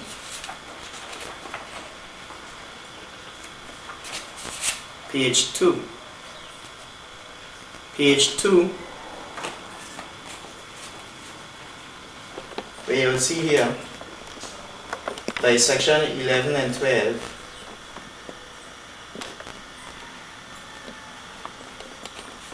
this same thing here telling you that I need to treat people, deal with the public and their affairs fairly, efficiently, promptly, effectively, and sensitively to the best of their ability. This whole book outline everything. The Constitution,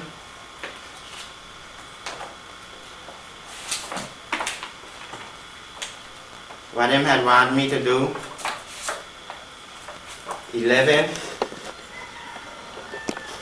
except with his own consent. 2, except with his own consent.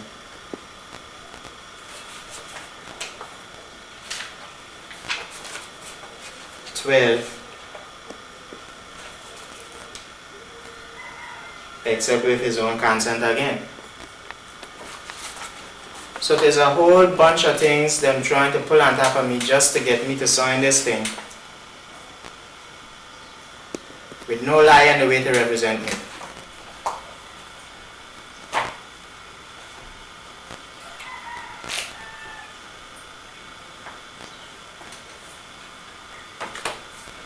So the reason why I'm here today, because I could not go on the radio with it, I could not go on the newspaper with it.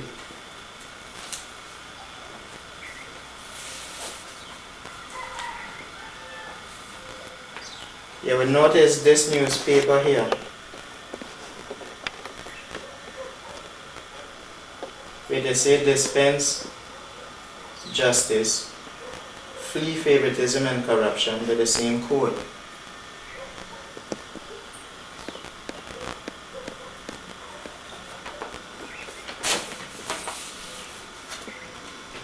I would see shots out in the public like this, because there's a true fact. I done nothing,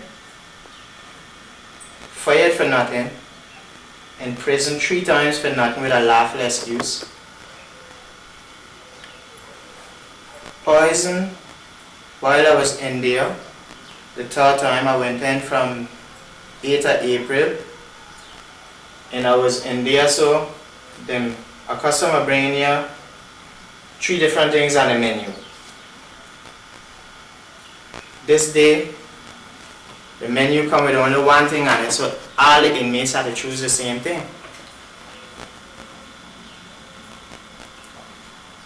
I in there, so we eating together, and I found mine was bitter. I said, but I have a customer eating this same scrambled whole white fish, scrambled, stew whole white, and it don't taste nothing like this, so this here tastes bitter. So I take it and I throw it in the garbage. While trying it out, I notice a clear, thick liquid running from it. I walk a few feet, went sit down on a bucket to the end of the jail cell. When I sit down, I start to feel funny. I take in 1 time. My skin color change. I start sweating. I never sweat like that before. Water just running out. And I had a diarrhea from there straight through the night, like after we locked down.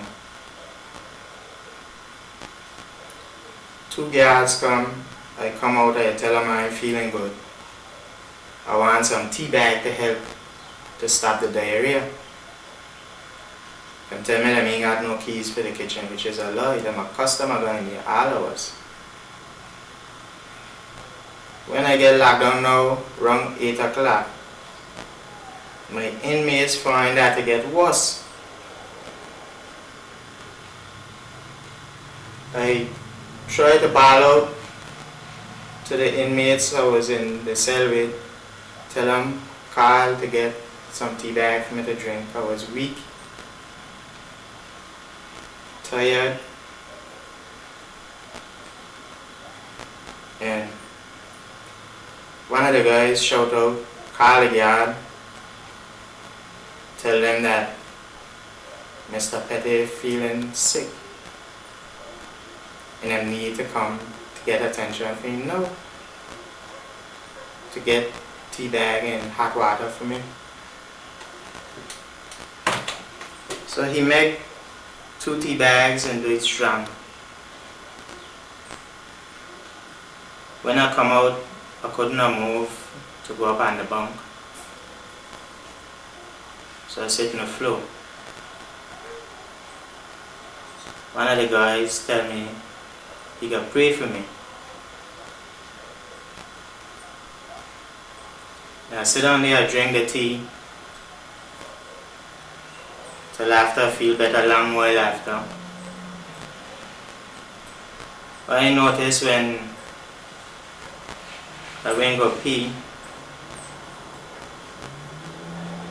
after that while I was there with the diarrhea and thing and peeing straight, water running from me.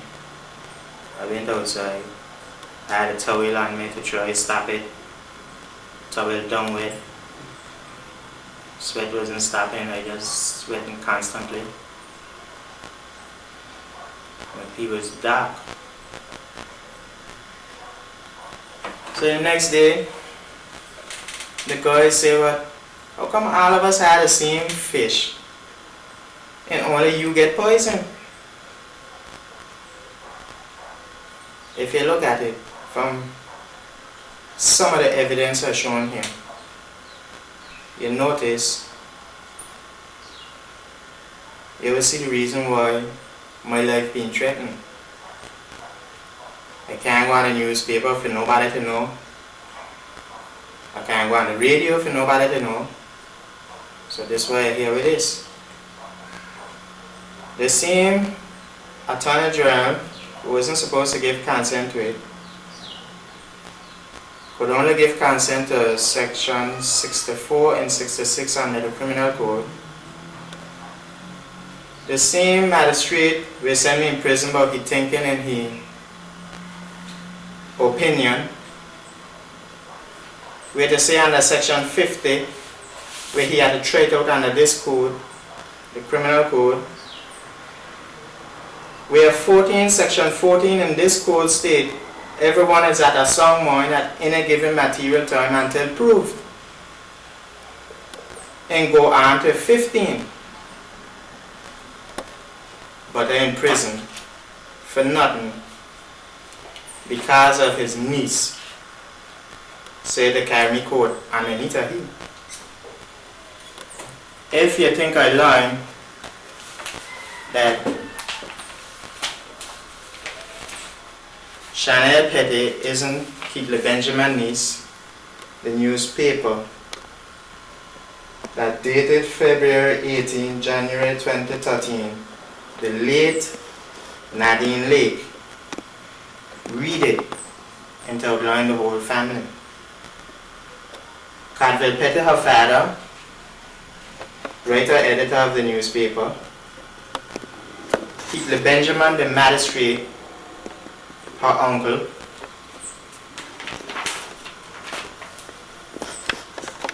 if you notice my situation when I was sent home from Anguilla, family relationship again, 2 brothers, along with a manager and cousin. This situation here, prison and court, Keithley Benjamin, Chanel Petty Barrett, niece. She put in her witness statement that because we far down the line, that had nothing to do with me going court. And I need the same criminal code where to say any male or female under the age of 14 or 16 should have gone straight to High Court. And I need a Magistrate Code Procedure Act where the state, same 14, can't do it. Child was 8 years old. But yet I in prison for things I'm saying I commit. I fired with no kind of valid reason at all. I went, after I come out of the courthouse the 1st of March by the Attorney General office to get a meeting appointment, to make an appointment to have a meeting with him. The secretary called me back the day after, tell me that I can't see him. We had the last date in the same magistrate court that I could see the Attorney General. I went by the courthouse after that. The courthouse sent me there. After I found I wasn't getting through, I went to see the governor. Secretary there told me that I can't see he need him because he's over the same court in prison, which I'm underneath of Edison Beard portfolio. He's over the prison. I went to Edison Beard. All of them, nothing getting done. But I out here for a manager, them say them got out here managing. They're doing all kind of wrong and blaming me for it. If you notice these shots, Criminal Code 3, Criminal Code 3 and 4, outlawing. Criminal Code 3 is every person in Anguilla who commit an offense. 4, you could see what they say.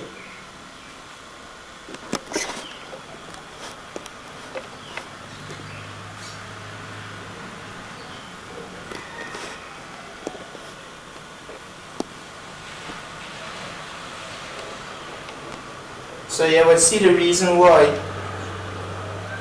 I forced to go on the, I can't go on the radio now in the newspaper, and I forced to sign a document now to clear all.